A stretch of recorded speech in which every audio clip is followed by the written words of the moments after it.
Greetings, crypto people. This is Flatman with Nerdlabs.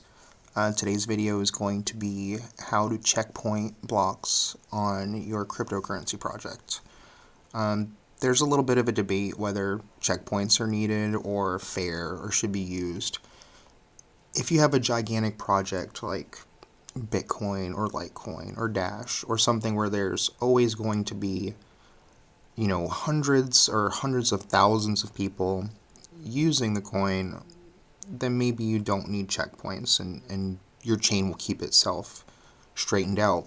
But if you have a smaller project, one where there may be times where there's only 5 wallets or 10 wallets or less, checkpoints are a really good idea to keep your chain from forking.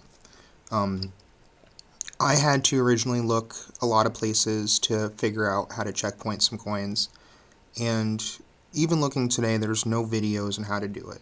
I do a lot of side work checkpointing coins, so it just seems like maybe I should make this video so that some other developers can checkpoint their own coins.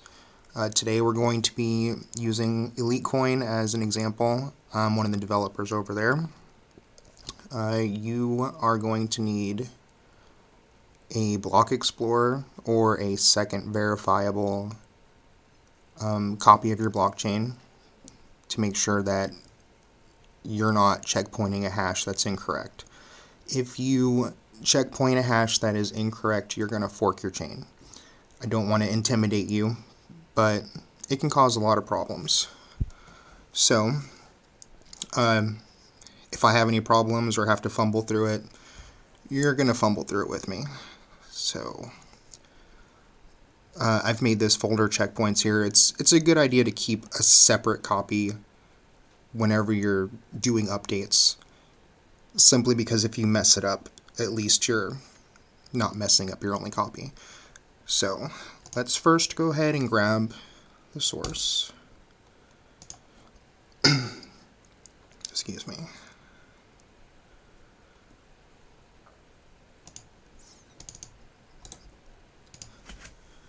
Let me clone this into here.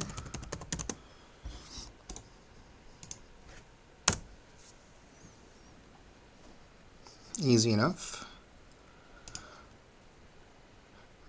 And you can use several different editors. I prefer using Qt Creator whenever possible.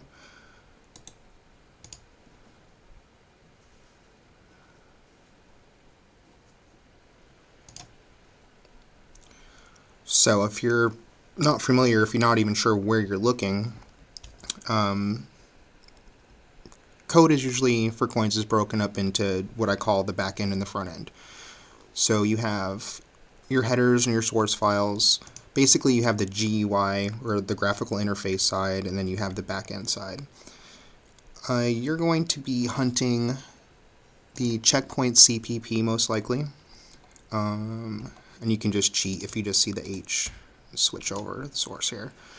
And I haven't checkpointed this coin in a while. Let's see how far behind it is. This is kind of a mess. So 2 million blocks. So let's go check the Explorer. And we're at 2.5 million. So it's definitely overdue for a checkpoint. Checkpoints will also help your users download the chain a little bit faster. That's got something to do with the bloom and all kinds of stuff. So, let's see here. First, I'll sort this out in a moment. One thing I did want to point out is I come across a lot of coins that look just like this. That is not a situation you want to be in.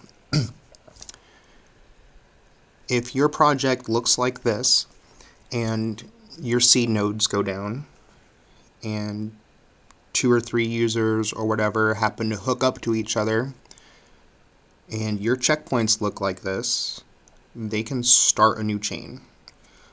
Unintentionally, intentionally, whatever. So, by not checkpointing your coin, you are not protecting your pre-mine, and you're not stopping users from forking your chain. Obviously, the compiler doesn't care that this is a mess, but it's always nice to clean this stuff up when you have time. You can see Elite has had some problems in the past. There was a lot of forking, so these checkpoints are kind of all over the place as far as the block numbers. You should try and keep your checkpoints on an even block number if you can. A lot of times you'll see coins that have had problems in the past that have these weird checkpoints in them. This is where somebody was trying to correct an issue. See how there's two checkpoints, one block after each other? That might have been during a reward change or who knows what. Let's sort all this out real quick. You don't really have to worry about this testnet checkpoints down here. So, also, just me personally, let's see, right about here. Let's clean this up also.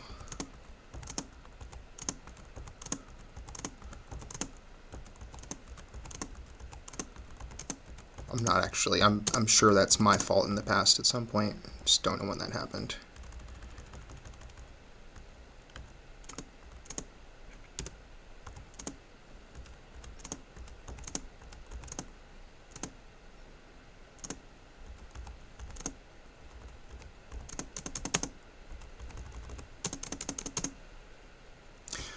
If you have a new project and you intend on it having millions of blocks, you can go ahead and put these spaces in there ahead of time.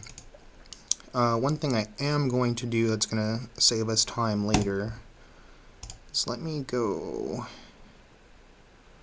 go into our source folder real quick and go ahead and start building this just so it saves us time later.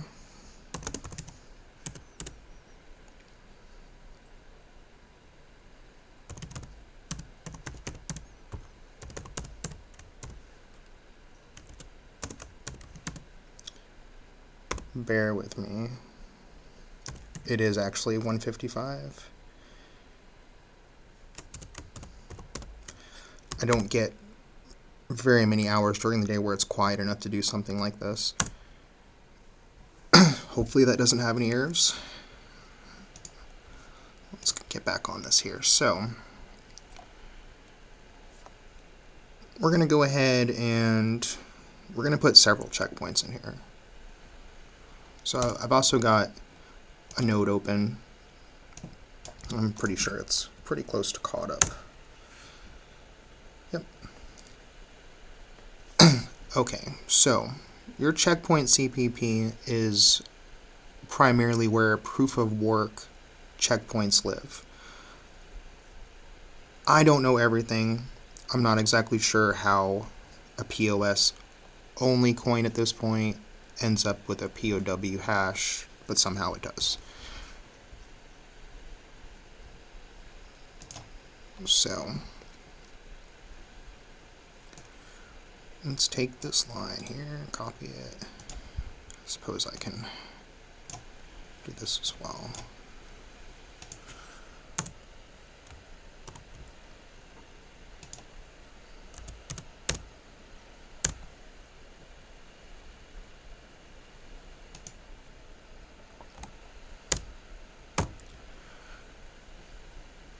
We're also going to be working with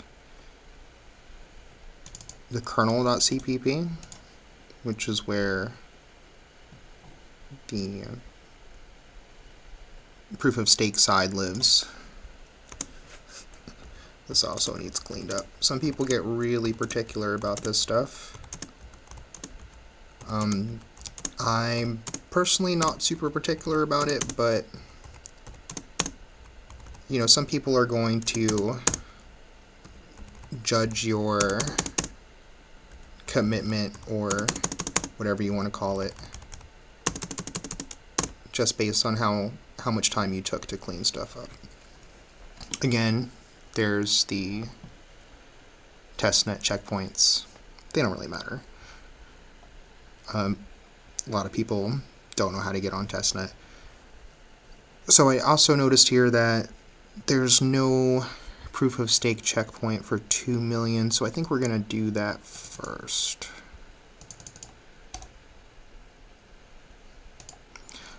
Also, typically, I do more checkpoint CPP updates than I do kernel CPP updates. If you don't checkpoint your coin kind of often, you can find yourself spending an entire day catching it up. Even if you don't build a new wallet, when you checkpoint your source, at least exchanges or services, explorers, they're going to pull from your repo, and at least that way the exchange is going to have your checkpoints, even if your users with Windows wallets don't have your checkpoints. So let's go ahead and put this one in here. So the first command you're going to do is get block hash.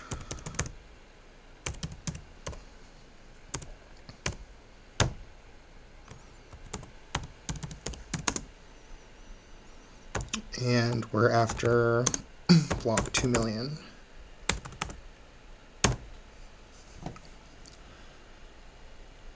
Nine zero and 4A, we just go back real quick and verify. 90, 4A.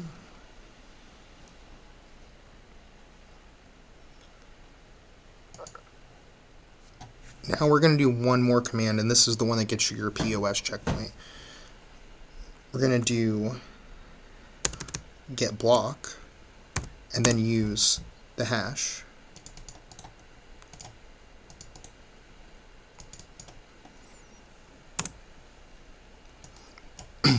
And what this is going to give us is our modifier checksum. That's what we're after for the POS side. And you can verify, there's the height, 2 million. There's your hash that you typed in up here. And then here's your modifier checksum. This modifier checksum, I have come across a few blocks on some other projects that were all numbers. I'm not saying there's anything wrong with them being all numbers, but it is very rare, and if I find a block that's all numbers with no letters, I tend to try and use another block because it just seems kind of weird. If you go up here to whatever wizard wrote all this stuff in the first place, and this one doesn't really say it so much, but basically it says you shouldn't use checkpoints that aren't on blocks that look correct. And having all numbers is not normal, at least from what I've seen. So we've got our modifier checksum. Go back to our kernel, and this 0 and this x need to be here.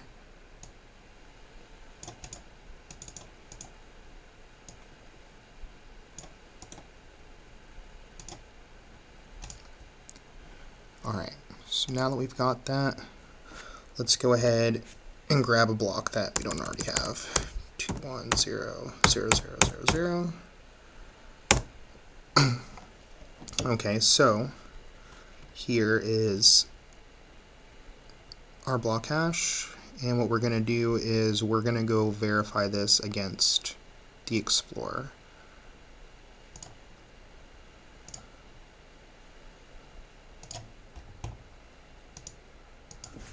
Two one zero zero zero zero zero.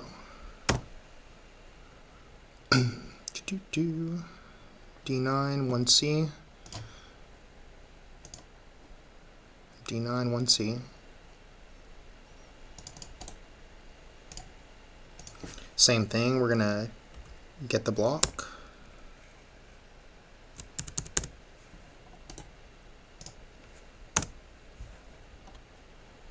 And there's our checksum. See, it's a good mix of numbers and letters once again. So here's our hash.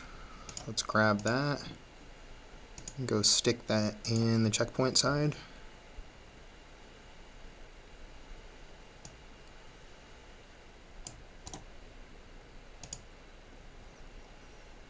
And then go back over to our kernel side.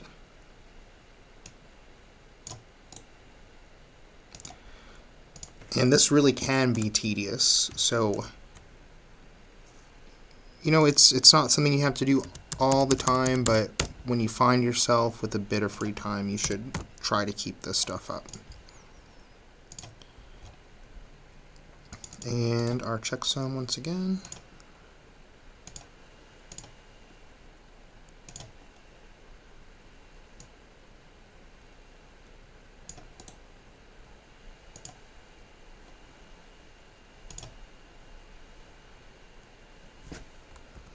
And we're just going to keep going until we're caught up. We're going to do every 100,000 blocks.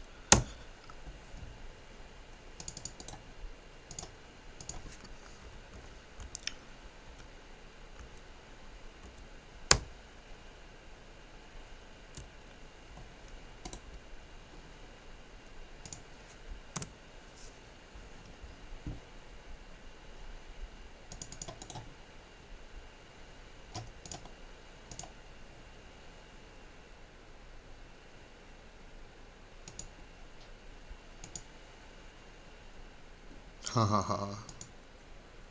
Just making sure.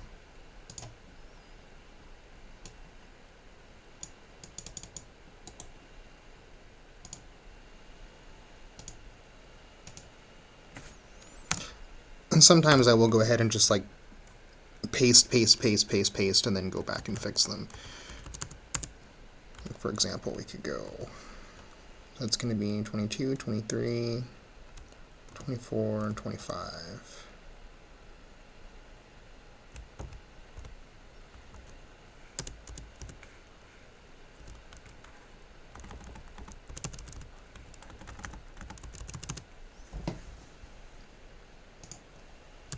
22, 23, 24, 25. So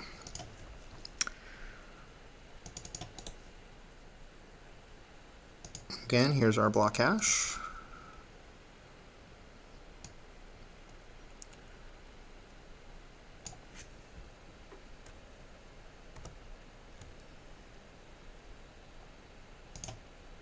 Kernel side, let's go ahead and make these copies as well.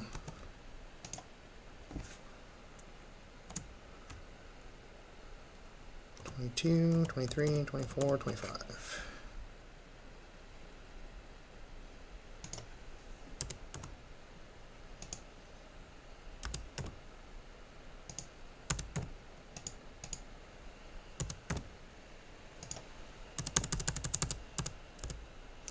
I'm not sure why there's no videos on how to do this.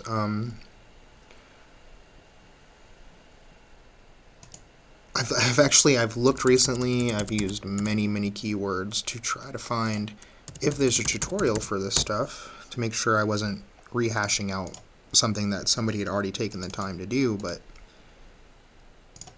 there just really isn't.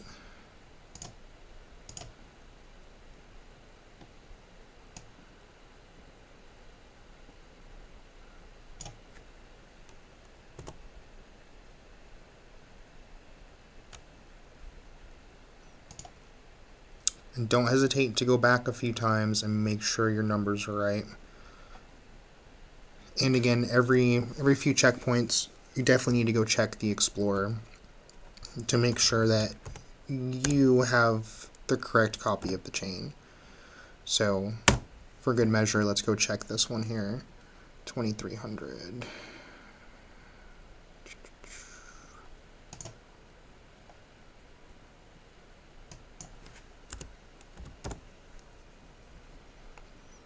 F7A 829, and we have 829 F7A. Okay.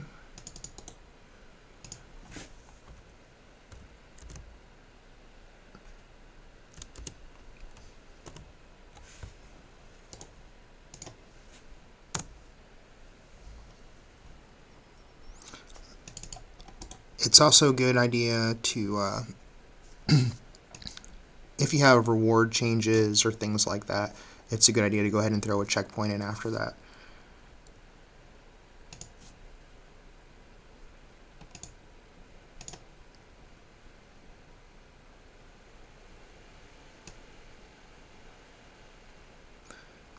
Another good thing about having everything lined up like this is if you were to, like, let's say I wasn't paying attention and I highlighted this 0 and this X and pasted over it, it looks different. It's not the same size as all the rest of them.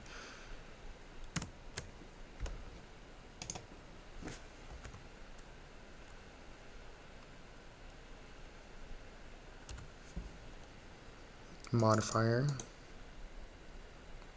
checksum in particular, not this modifier, but the modifier checksum.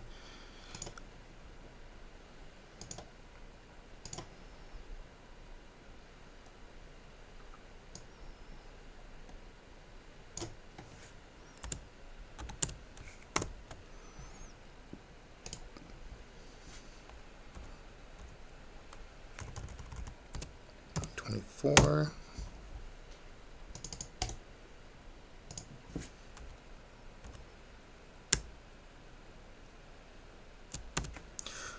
Also, if you type this in incorrectly, you should get an error message. Let's say I took some numbers off of this. Block not found.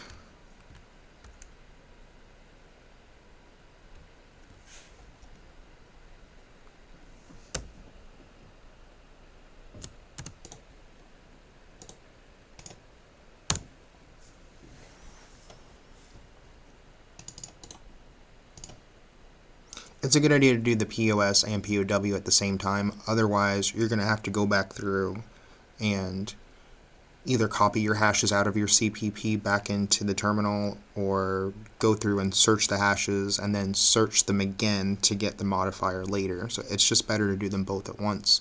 A lot of developers, they don't bother doing the POS side since this coin is technically POS only. That's definitely something I want to do. And this was 2,400,000. 2,400,000.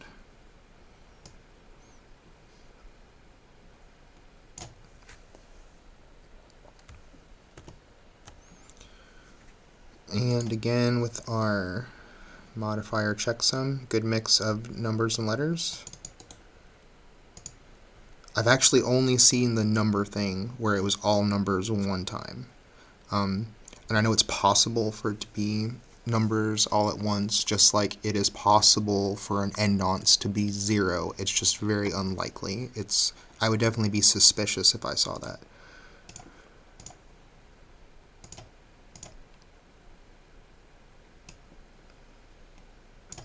.24, paste. Okay, checkpoint CPP. Let's go grab the last one we're going to grab for today.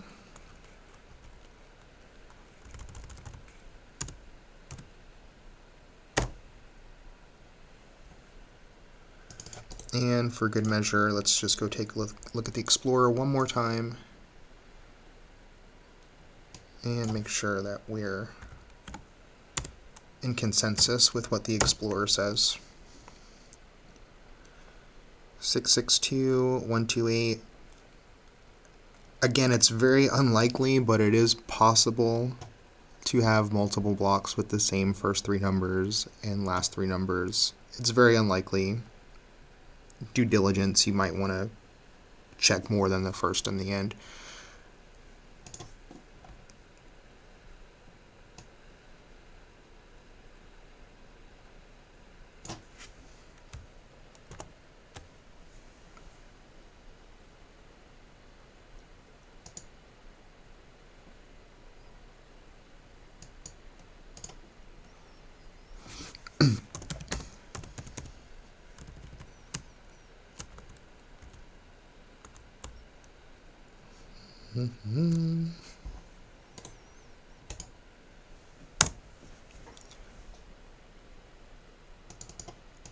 There's our checksum there.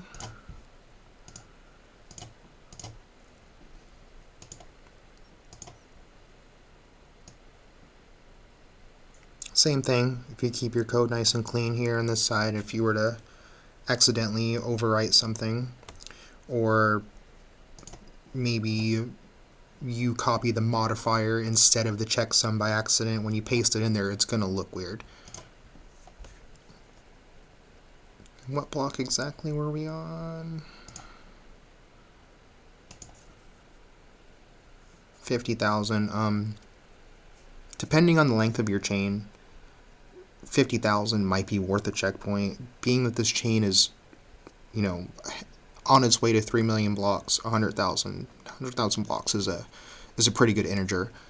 So we're going to save this. How'd that compile go? Let's take a look. Our compile went fine. Don't need this anymore.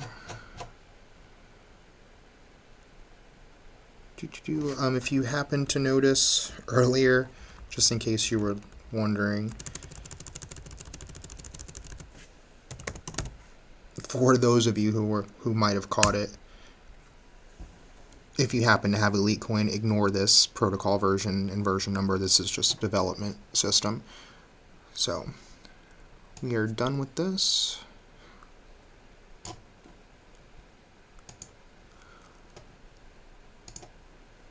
And we are done with our Explorer.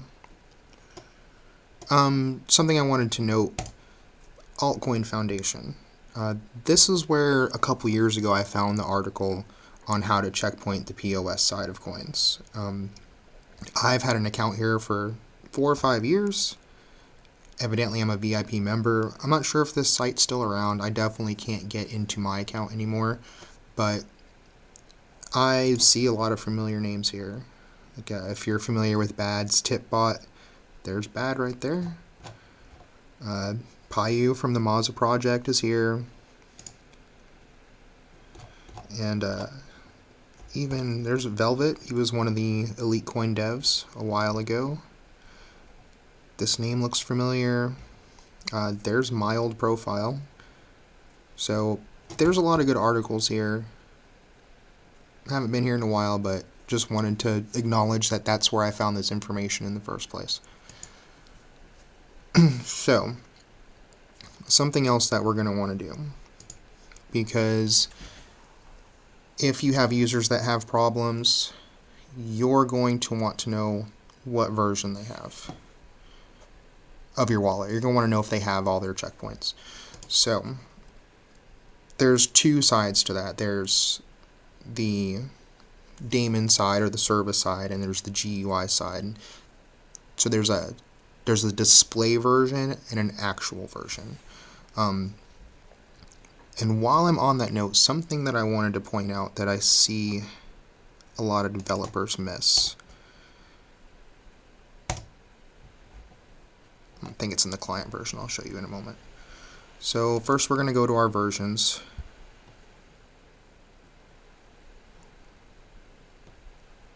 Let's see here. And I guess the official repo is at that protocol version. It's not a huge deal. I'm not sure why everybody kind of sticks to this, 70,000. Because if you look right here in the versions, a basic client version is 1 million. That's what it should have started at. Right here, do you see where it says client name and client suffix? So there's this note here. A lot of times I'll see coins that look like this. The reason that you should put the same thing in both of these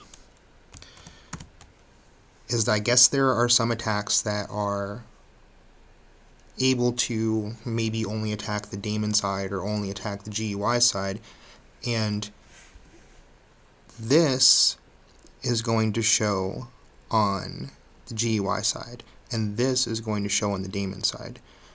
So if somebody's on the network trying to do something mischievous and you have left this blank like this, then they're able to tell if the wallet that's running is a service wallet or a GUI wallet. And there's notes right here regarding that. So let's put this back. So,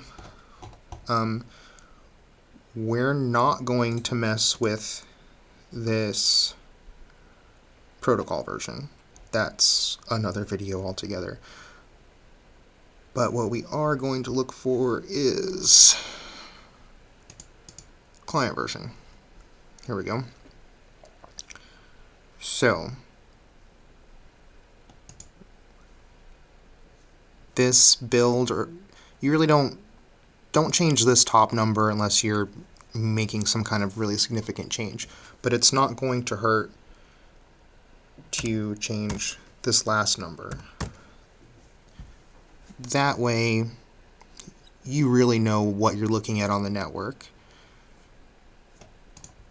So it's going to be there. And I want to say it's somewhere else. Let's hunt for just one moment to make sure. If it's not here in the H, it's not here in the CPP. Trying to remember where it's at. I guess we'll find it in a moment. Client version.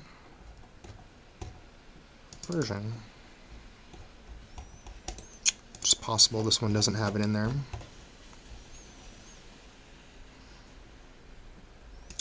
Definitely been to both.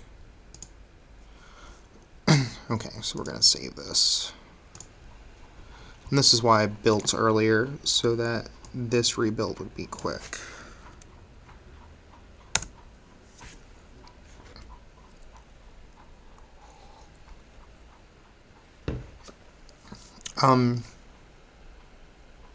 It's also a good idea, if you're able to do so before you push something like this, to go ahead and wipe your chain and download the blockchain from scratch.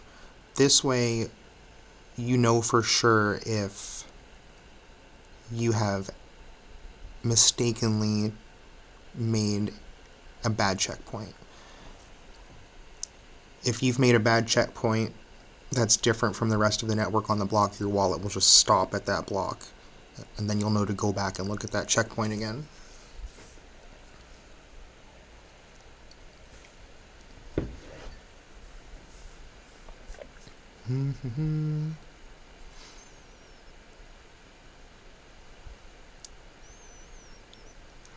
Go, go, go, go, go, go, go. Sorry, I'm on my laptop. It's taking a minute.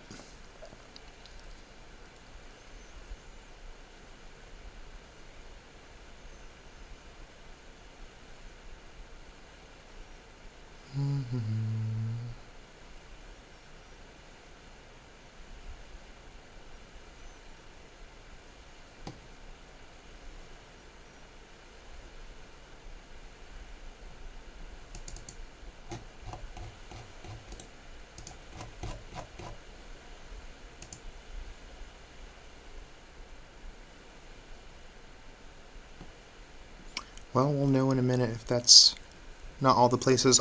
Most of the time, the client version is in multiple places for the GUI and for the daemon side. One way to check that is to just build the daemon, do a get info, and build the GUI and take a look there as well. Sometimes the client version in the GUI is superficial and you'll change it through the form itself. So down here there's a folder called forms, and like here's the about dialog, for example.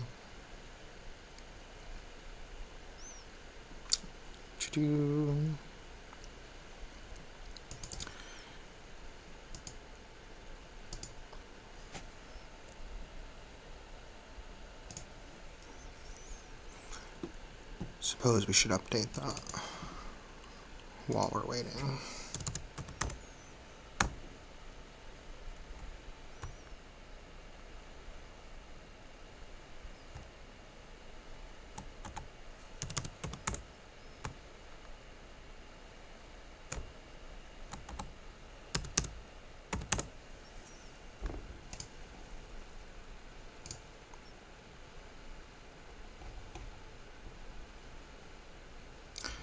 Somewhere else you can change it is still in your QT, Bitcoin GUI.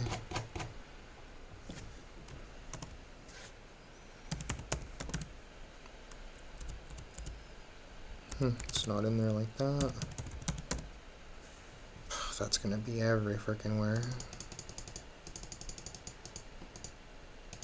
Oh, that's the H file. That's why. My mistake. Should be something that says wallet header. Let's take a look here.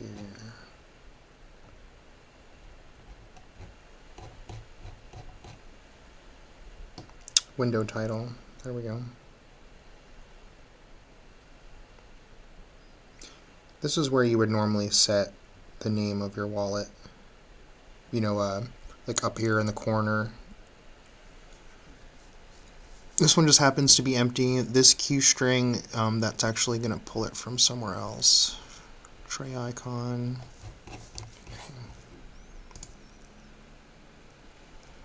This is taking so long that while that's going, I'm going to go ahead.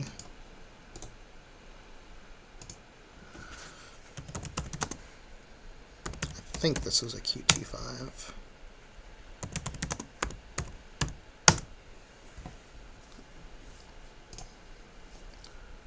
Let's let that build.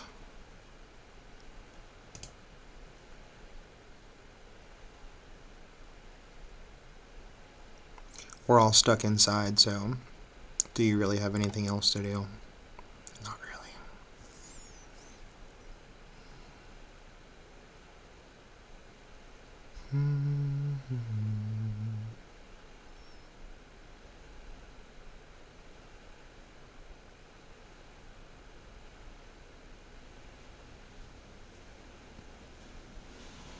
I think we're getting close.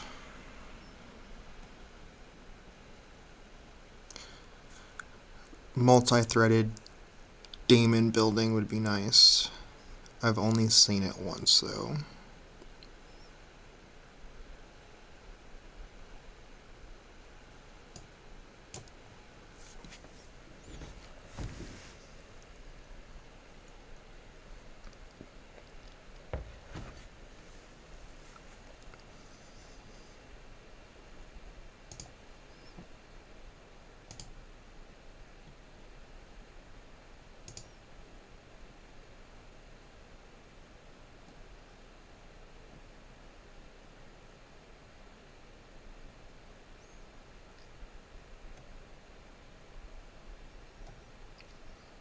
It's a race.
Yeah, it's rebuilding the kernel CPP there.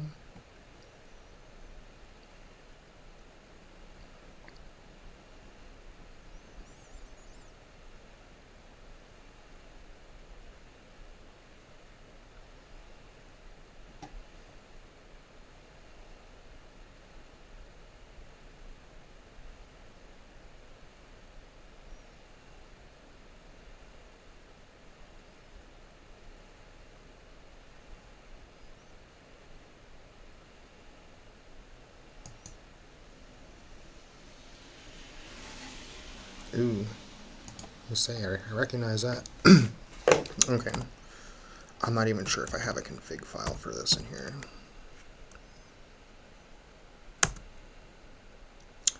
I guess I do. Get info. This one might take a minute to start. Let's see. Give it a second.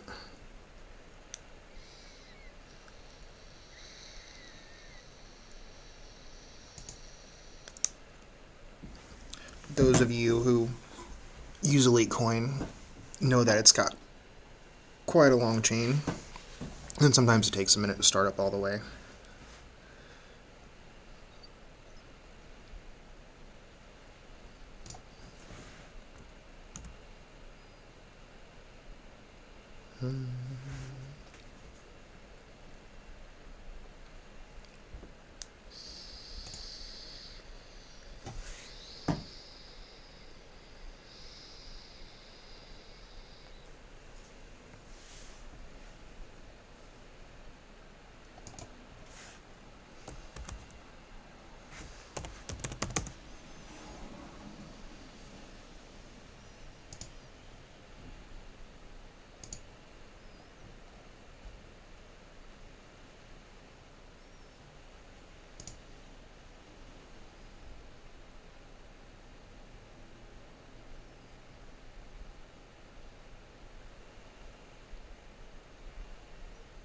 Yep, it's definitely running. There it is.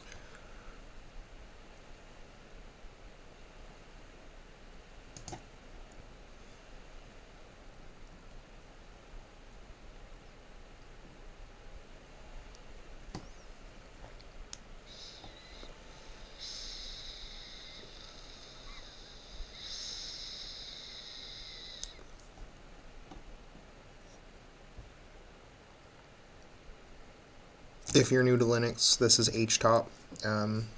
You have to install it. Sudo apt get htop. If you just try and run htop, it'll tell you what to use. This is the Linux version of the task manager. And I see that I thought it was dropping off. Wait another minute.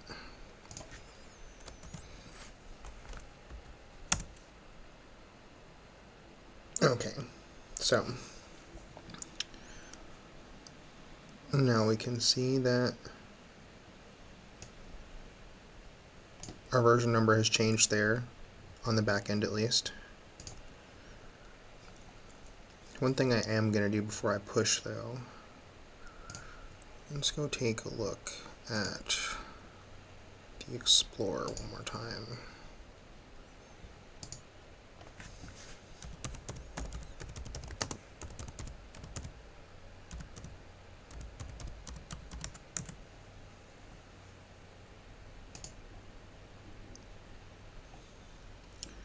What proto version are most of you guys on? Somehow I pushed my proto version from the test network.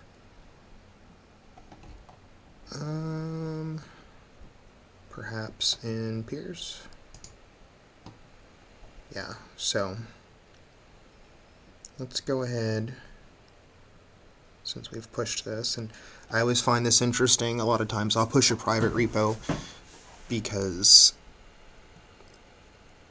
there's only the Windows wallets here are the 100 and the 200. These are either going to be exchanges or enthusiasts who have pulled the repo pretty recently. So let's go ahead and change this one to, because we just added this 5, let's go ahead and change it to 205.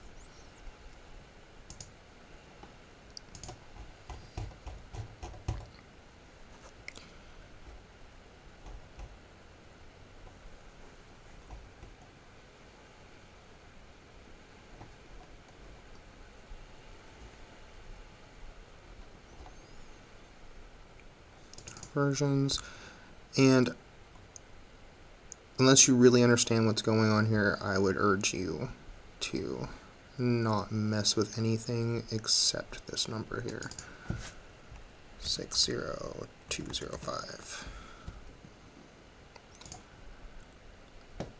A lot of people frown on this protocol number being changed.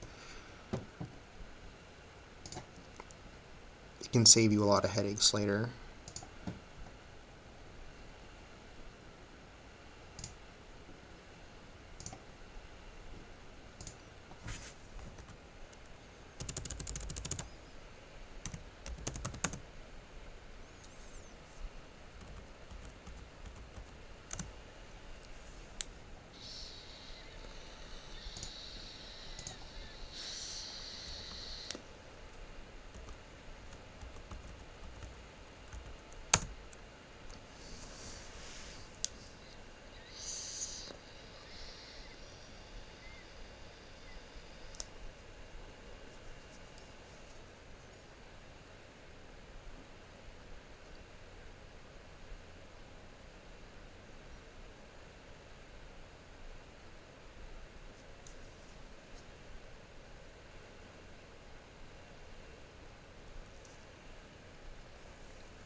Something else I wanted to point out when you're doing your GitHub, do you see how the name of the file here has the version number in it?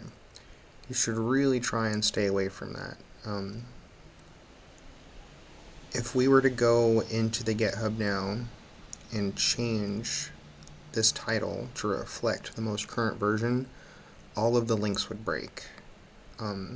That's the reason why it's still at the version that it is, because if we were to change that version, all of the links that explorers or websites or exchanges are using to point back to the repo, they would all break. So try to only use the name of your coin here whenever possible.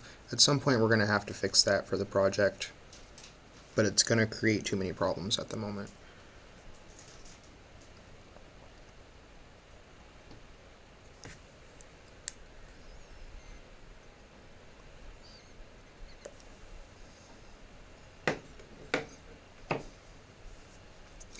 Let's take a look here, see if I have push access.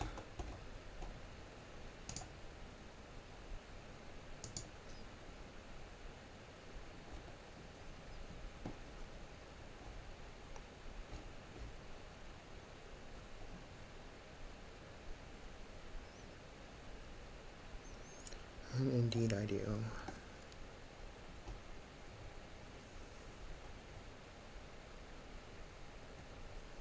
Nope, I don't on this name. I can't edit this release, so I just have to push it. Oh, I'm not logged in. That makes sense.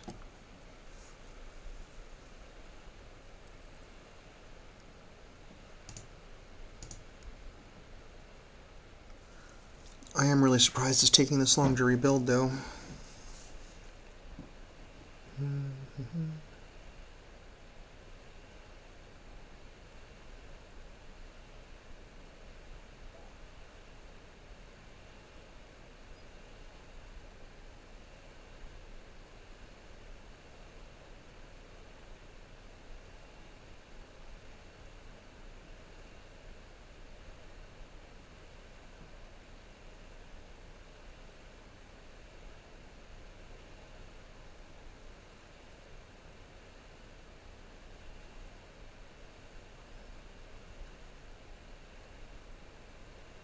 This one's getting close. Ooh, this one's getting close too.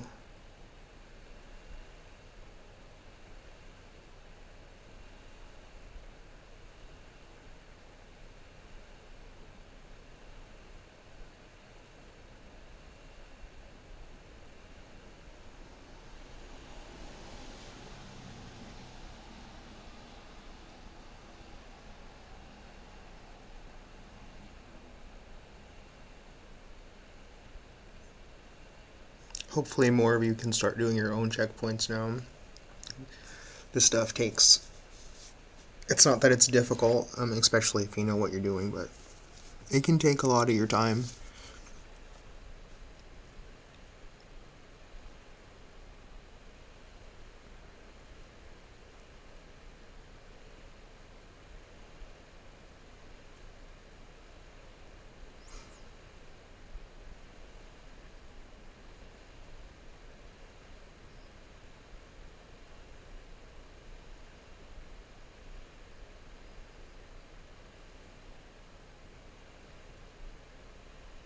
It's a lot of warnings.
And go ahead and clear this chain out real quick.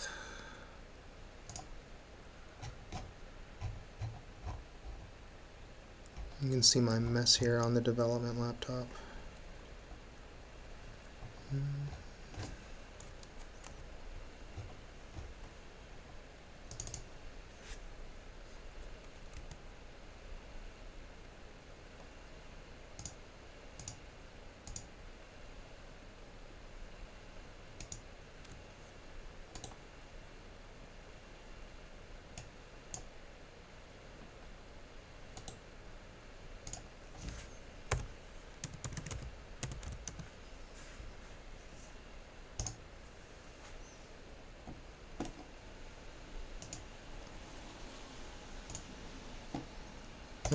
GUI finished first, so let's go verify our GUI here.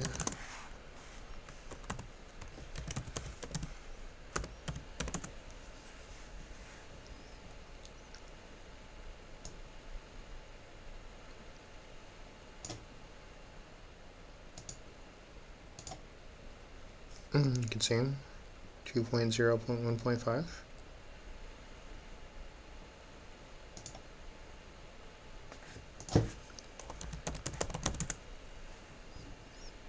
Two point 0.1.5.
Also 2.0.1.5, and we've got our protocol version right here of 205.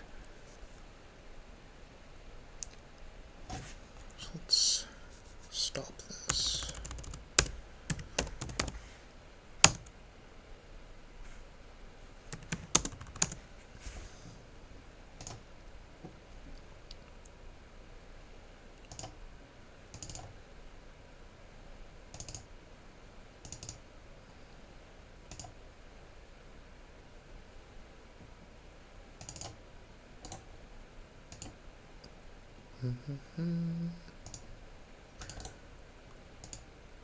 Let's get these out of here.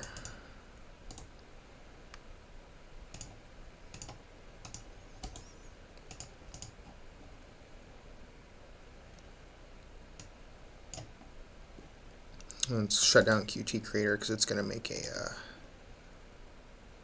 going to make this file here, this user file. No reason to push that.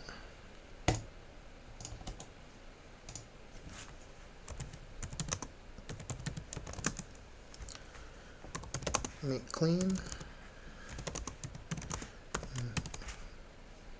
Add our changes.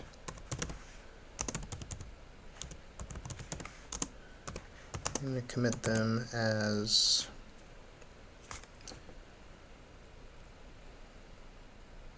(2.0.1.5) checkpoints.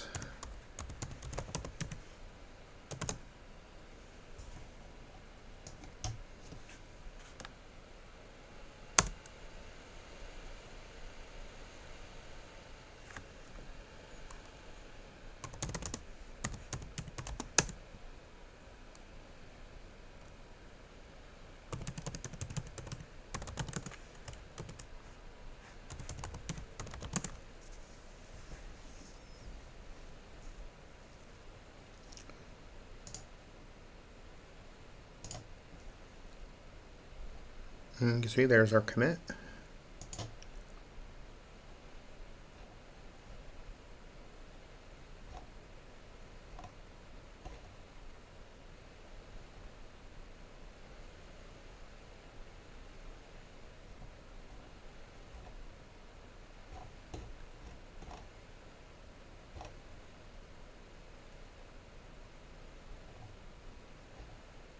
That looks all good.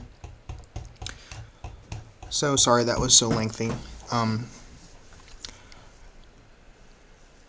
think we've been here about an hour.